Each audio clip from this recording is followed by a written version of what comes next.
हमारे प्रिय भैया बहनों, आज हम लोग भूगोल में चैप्टर 3 पढ़ेंगे, संसाधन एवं विकास। संसाधन एवं विकास जो ये हमारा बुक है, इसमें इसका तीसरा चैप्टर है, खनिज और शक्ति संसाधन। अब ये खनिज और शक्ति, खनिज से शक्ति होता है, ठीक है। इसे कोयला है, कोयला से हम शक्ति पैदा करते हैं अर्थात बिजली पैदा करते हैं, एक कारक हुआ। दूसरे रूप में हम देखते हैं कि खनिज क्या है, खनिज कहां से प्राप्त होता है और खनिज किसे कहते हैं।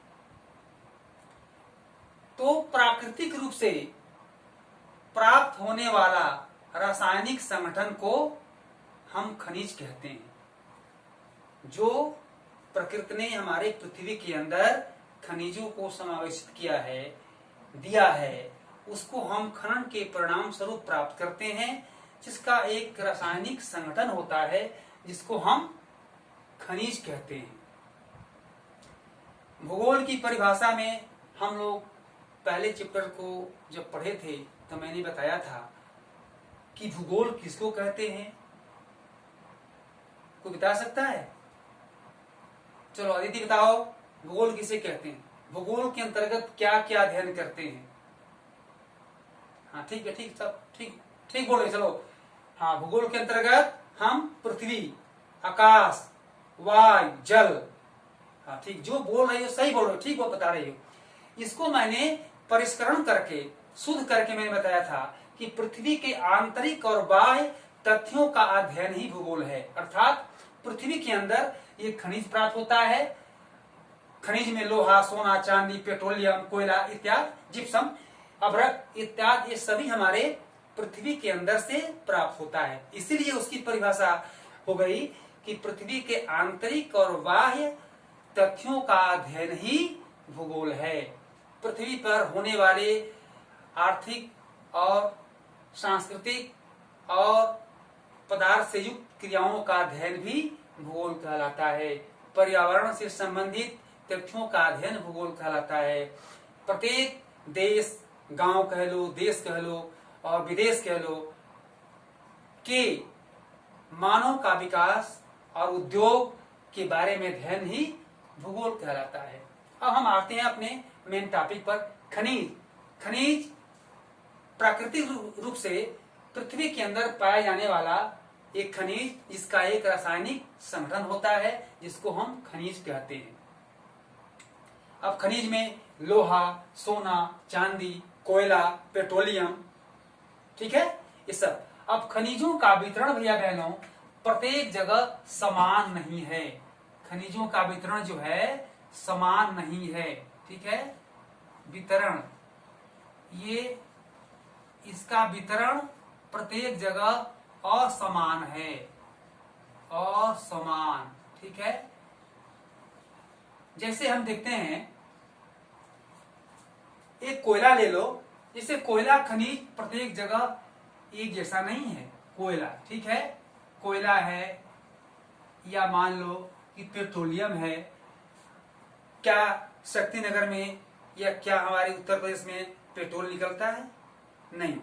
तो इसलिए भूगोल ने कहा कि हमारे जो खनिज हैं उनका वितरण, अर्थात वितरण का मतलब कि उनका पाया जाना प्रत्येक जगह, डिस्ट्रीब्यूशन कहते हैं, वो जो समान नहीं है, असमान है। जैसे कहीं कोयला निकलता है, कहीं तेल निकलता है, कहीं सोने का खान है, तो कहीं लोहा निकलता है, ठीक है। इस प्रकार से हमारा इसका वितरण असमान है। अब हम आएंगे खनिजों का वर्गीकरण। 3 मुख्य रूप से हमारे खनिज जो है 2 प्रकार के होते हैं भैया बहनों। खनिजों का ये जो वितरण जो है हम देखे, और खनिजों का वर्गीकरण, ठीक है। अब ये खनिज, ठीक है, खनिज का वर्गीकरण, ठीक है। प्रकार अर्थात प्रकार, प्रकार या वर्गीकरण, भेद। अब खनिज देखिए, हम इसको देखते जाएंगे, पढ़ने से अधिक ब्लैक बोर्ड से हम जब देखते हैं तो ज्ञान में हमारा चिरस्थायी बनता है। अब खनिज, खनिज जो है ये धात्विक खनिज, ठीक है, धात्विक खनिज, धात्विक खनिज। दूसरा अधात्विक खनिज, धात्विक खनिज और अधात्विक, ठीक है।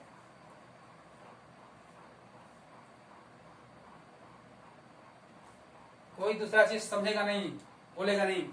धात्विक खनिज और अधात्विक खनिज, ठीक है, धात्विक खनिज और अधात्विक खनिज। अब धात्विक में, धात्विक खनिज कौन सा है पहले हम समझेंगे कि धात्विक खनिज क्या है। धात्विक खनिज पृथ्वी के अंदर से प्राप्त होता है, जो लोहा, सोना, चांदी, अभ्रक, ठीक है, ये।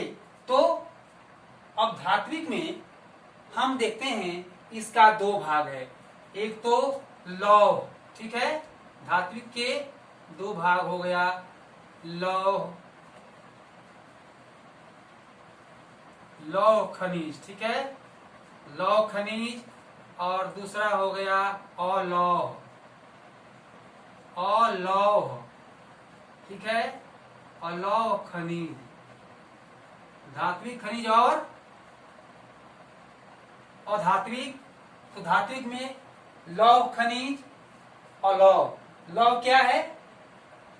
लौह खनिज पृथ्वी के अंदर प्राप्त होने वाला वह खनिज है जो कच्चे रूप में प्राप्त होता है, जैसे लौह, लोहा, ठीक है, लोहा, मैग्नीज, ठीक है, लोहा, मैग्नीज, कोबाल्ट, जैसे लोहा, इसमें हो गया लोहा, मैग्नीज इत्यादि। और ये अलौह, ठीक है। अब इसे देखेंगे अलौह खनिज किसे कहते हैं? जो खनिज पृथ्वी के अंदर से ही प्राप्त होता है, परंतु वो क्या है? लौह नहीं है, अलौह है। जैसे सोना हो गया, ठीक है, सोना, जैसे सोना, ठीक है, ये धातु है परंतु लौह नहीं है। सोना, चांदी, ठीक है, ये हमारा लौह, अलौह, ये अलौह खनिज हो गया। अब हम आते हैं धात्विक खनिज पर। अधात्विक, धात्विक हो गया, अधात्विक खनिज। अब ये अधात्विक खनिज क्या है? तो देखिए अधात्विक, अधात्विक खनिज वो खनिज है जो पृथ्वी के अंदर से ही प्राप्त होता है, परंतु ये क्या है? लोहा, सोना, मैग्नीज, चांदी ये नहीं है। वो क्या है? अधात्विक है। जैसे जल क्या है? अधात्विक है। क्या ऐसा धातु है इसमें? जल हुआ, पेट्रोलियम हुआ, ठीक है, अभ्रक, ये अभ्रक, पेट्रोलियम, ठीक है, पेट्रोलियम, ये सब अधात्विक खनिज हैं, ठीक है। अब ये अभ्रक का उपयोग हम देखते हैं, बिजली काम में आता है। पेट्रोलियम हम समझते हैं कहाँ काम आता है। अब एक एक इसका क्षेत्र होगा, पेट्रोलियम कहाँ प्राप्त होता है, अभ्रक कहाँ होता है, खनिज का क्या उपयोग है।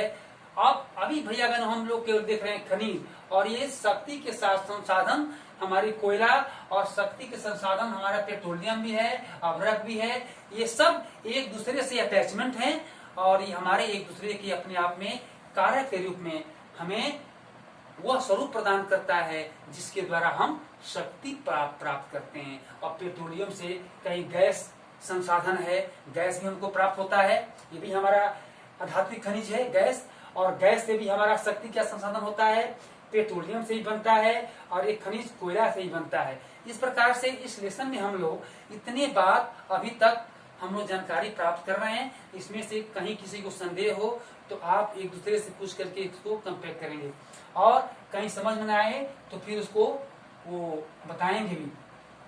तो इस प्रकार से असमान वितरण कोयला और खनिज के प्रकार जो धात्विक, अधात्विक, लौह, अवलौह, मैग्नीज, लोहा, सोना, चांदी, अभ्रक, पेट्रोलियम और खनिज, गैस, जल, ये सब हमारे खनिज के अंतर्गत आता है। अब इसका वर्गीकरण के अंतर्गत अब कोई पूछे कि सोना कौन सा खनिज है, लोहा कौन सा खनिज है, जल कौन सा खनिज है, ठीक है। जल भी, ये हमारे सब प्राकृतिक नेचुरल रिसोर्सेज हैं जो हमारे ये पृथ्वी के अंदर से प्राप्त होता है।